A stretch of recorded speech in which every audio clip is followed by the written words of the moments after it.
to a special episode of Kingpin's Kitchen. I'm Kingpin. This is my tag team partner, Bob.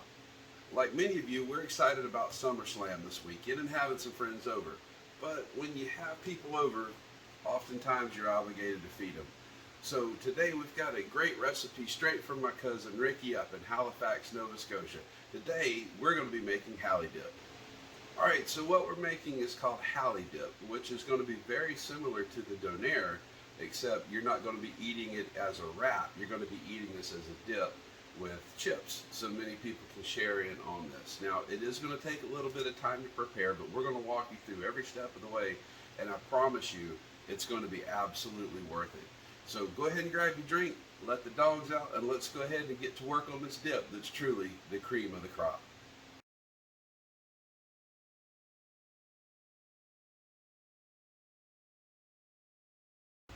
So here's all of your ingredients you're going to be needing to make this recipe today. I know it looks like a lot of stuff, but we're going to be doing this in stages, so it's not going to be too bad. I know it seems complicated like a roundabout in Alabama, but we're going to get through this together, so stay in the car. Now that we've got all those unnecessary items out of the way, this is what we need to get started with. You're going to need 2 pounds of ground beef, 2 teaspoons of oregano, 4 teaspoons of cayenne pepper, 2 teaspoons of paprika, 2 teaspoons of garlic powder, 2 teaspoons of onion powder, 2 teaspoons of salt, and 2 teaspoons of pepper. There's our paprika, our salt, onion powder, garlic powder, our oregano. This is going to be our black pepper. And lastly, the star of the show, the cayenne pepper. So now that we've got all our ingredients, all of our dry stuff added in there, just going to take our handy dandy spoon here. We're going to mix this on around to get everything nice and blended together. A lot of good spices in there, but that cayenne, you have 4 teaspoons of that that's going in here, and that's going to be the real star of the show. So it's going to put some heat on it. So if you're one of them sensitive types that can't handle the heat, but you find yourself in the kitchen, you can take the cayenne pepper out. It won't have as much of a bite to it. But you're gonna want to have this in there if you can deal with it. It's only 4 teaspoons, not that much, but it's definitely got some bite to it. So once we have our dry mix together, let's go ahead and bust out a bowl. All right, now comes the messy part. So before we get too goopy here, get your loaf pan out and get you some of this non-cook, that's my ex, non-stick cooking spray. I like Pam. So you're going to spray just a little bit of this in the pan, so that heat doesn't weld the meat to the bottom of the pan, and you're scrubbing the pan later when you could be out doing other things. Alright, we're fitting to get our hands messy, but before we do that one last time, let's go ahead and work on this a little bit.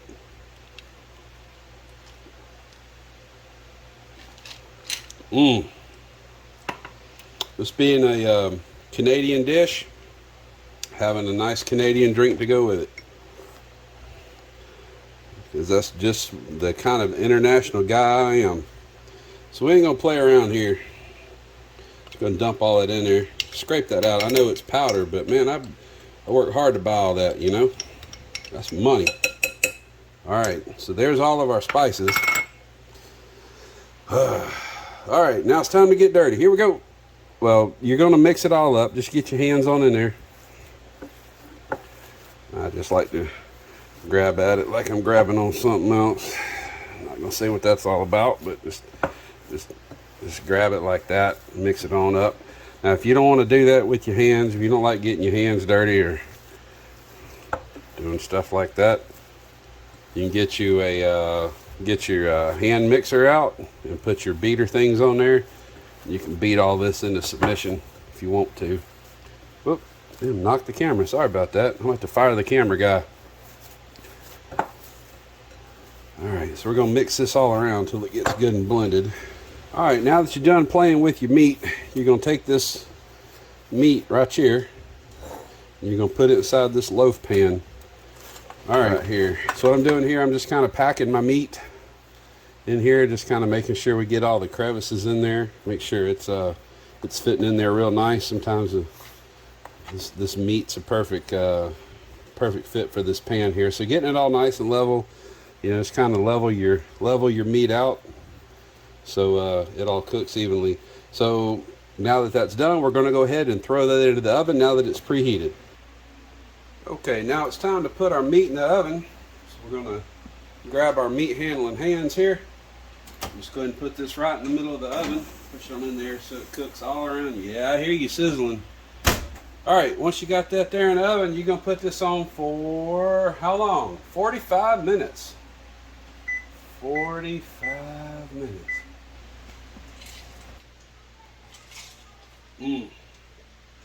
Well, now that you got 45 minutes to kill, you could go do a couple different things. You could go out in the yard, you can go play with the dog, you can play with the kids, you can go and holler at your neighbors if you want to, like I'm about to. Or you could be champion of the kitchen and you can go clean them dishes up you just messed up. That way everything is ready to go when your meat comes out the oven in about 45 minutes. So be ready to go. I'll see you then. Alright, now that our time is up, we're going to go ahead and check our meat to make sure that it's done. Now if you got one, you're going to want to get you a nice thermometer like this and check your meat.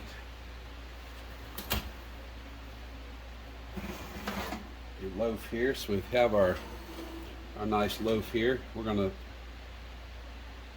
check our temperature there. It needs to be 160 degrees. So right now it's looking at 164. Now that you got the meat pulled out of the oven, you don't want to let it sit there and simmer in that pan with all them meat juices and stuff like that. I mean, you got plans the next day.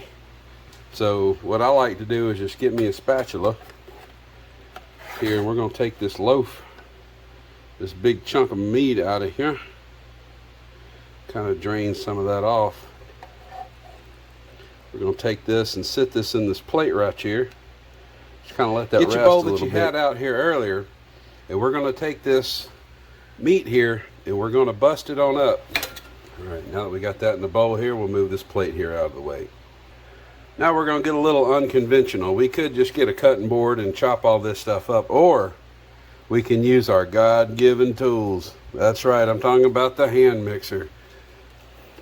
We're just going to put this hand mixer down in here, and you're going to put this on low, otherwise you're going to have problems. You're going to just kind of bust all this up. Now remember,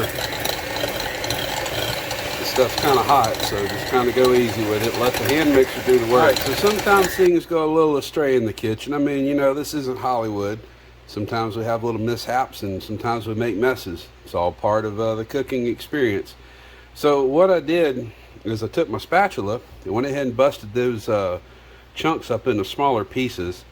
Now ideally when we're done, we want to have this in little small pieces because it's going to be going in a dip. Okay, so now that we've got our meat all chopped up, we're going to go ahead and make our sauce, which is going to help hold all this goodness together. So to make our sauce, we're going to have a 1/3 cup of sugar, 1 teaspoon of garlic powder, 1 can of sweetened condensed milk, and 1/2 cup of vinegar. And well, this right here, that's for me. Got to keep the rig rolling in Kingpin's kitchen, baby. All right, so whenever we mix things up, we always want to mix our dry ingredients first. Go ahead and dump our sugar there into our bowl, and our teaspoon of garlic powder. Mix all this together here.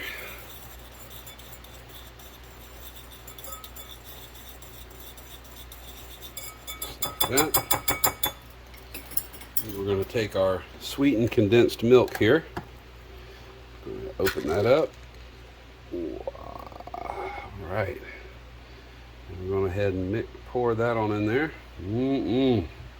Once we've got our evaporated milk in there, we're just going to use our hand blender here. Actually, I'm a right-handed person. That'd be bad. Let's go. Just mix that up nice and easy. Hopefully this won't make a big of a mess like it did last time with cooking the meat up. Yeah, you probably want to wash these beaters also. Don't go sticking your meat beaters in the milk bowl. So we're just going to work that all the way around. That nice sugar, and garlic powder, and this milk, they're all nice and blended up. Alright, now, this is where the science happens. So we're going to take this vinegar here, and I know you're thinking, what the hell? And like I said, believe me, the first time I ever saw this, I was like, man, that's going to be nasty. Because I don't like the smell of vinegar. But what happens is you're going to put this in there, and science happens. It curdles the milk and the sugar, and it's going to create a sweet, creamy sauce. Believe me, if you try it and you don't like it, you let me know. I'll give you your money back. Now, you don't want to just go ahead and dump this in there like a Neanderthal. We're going to take this and add this very slowly. Add it very slowly. Just let it kind of mix in. Let science kind of do its thing. Now that we've got our sauce made, we're going to go ahead and start adding our cheeses to it. So here in the bowl, I've added a block of cream cheese. And we're going to go ahead and mix that up with the beaters. That's mixing up real nice. Going a lot easier than it was cutting all that meat up earlier, that's for sure.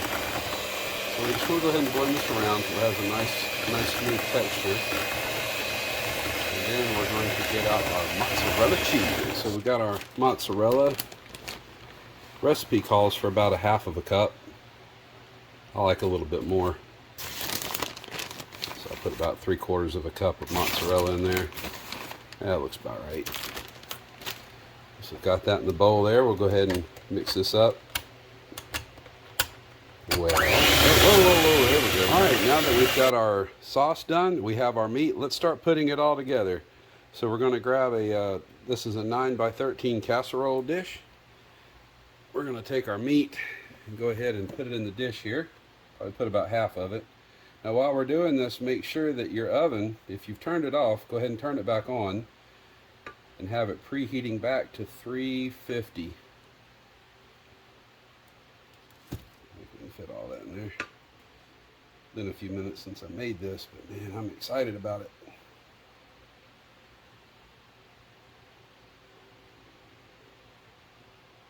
Nice and chopped up, that is. That's going to be good. So get all that out of there. Be sure you get all of it, man, because beef's like $4 a pound, right? Get that in there.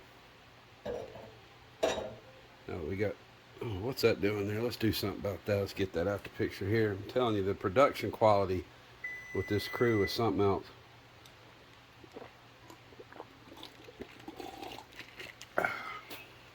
Man, good times.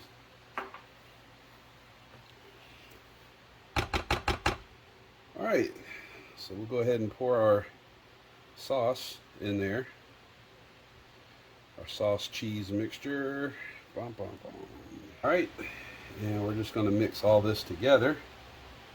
And once we're done, we're just going to put this bad boy in the oven. All right, now that we got this all nice and blended up, we'll just make sure it's nice and level. Tell you, man, that is looking good already. So we're going to take this and put this in our 350-degree oven for 20 minutes. Now, while we're waiting for our meat to cook, we got 20 minutes to go do whatever we want to, right? Wrong. Now is a good time. If you haven't already, go ahead and finish getting your dishes clean from earlier. So while we're waiting for that to cook, let's go ahead and get to cutting us up some toppings. And if you haven't worked with these before, these are just green onions. You can get these at the grocery. Now, before you get to working with them, you need to wash them, because if you don't wash them, you might get a little stomach bug, and if you're like me, you got to go to work the next day. You ain't got time for that. So we're just going to just chop this up real nice. Now, I'm no professional chopper. You go watch some dudes on YouTube, just chop, chop, chop, chop, chop, chop, chop, chop, chop. Not YouTube. Chopped or Hell's Kitchen or whatever it is on TV. I ain't that guy. But I'm just going to chop this up, give us a little bit of flavor, a little bit of color. Not that you need more flavor. with this, because oh my God, is it going to be awesome. I know some of you are watching this video, you're like, man, I don't know if I'd ever make that. Trust me, I thought the same thing, and then I finally made it. Like, man, them Canadians, they ain't wrong. I love our Canadian friends up there. This is a... Now, I'm not going to use this part here because that's got a little bit of a different flavor than what it does over here on the green part. So we'll just go ahead and toss that to the side. I got plenty more. All right, it's been 20 minutes. So we're going to take our dip out of the oven here. See how she looks. Oh, this is smelling good, smelling good. Look at that.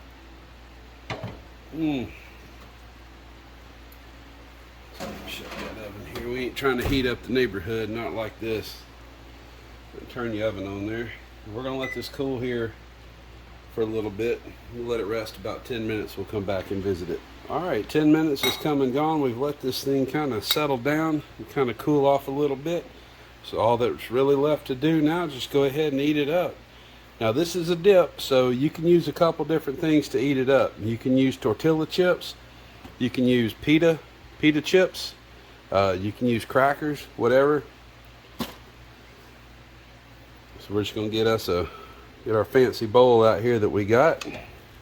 Scoop us out a little bit. Put in our bowl. And this is smelling all kind of good.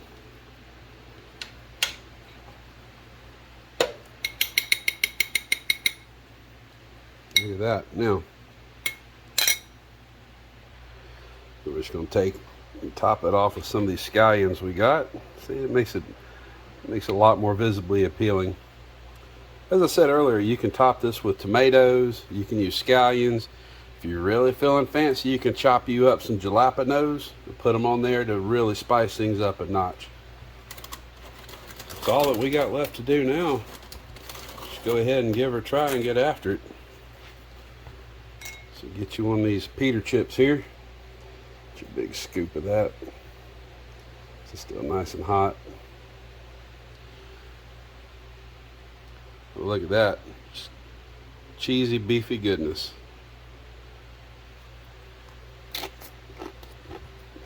Well, folks, there you have it. Hali-Dip.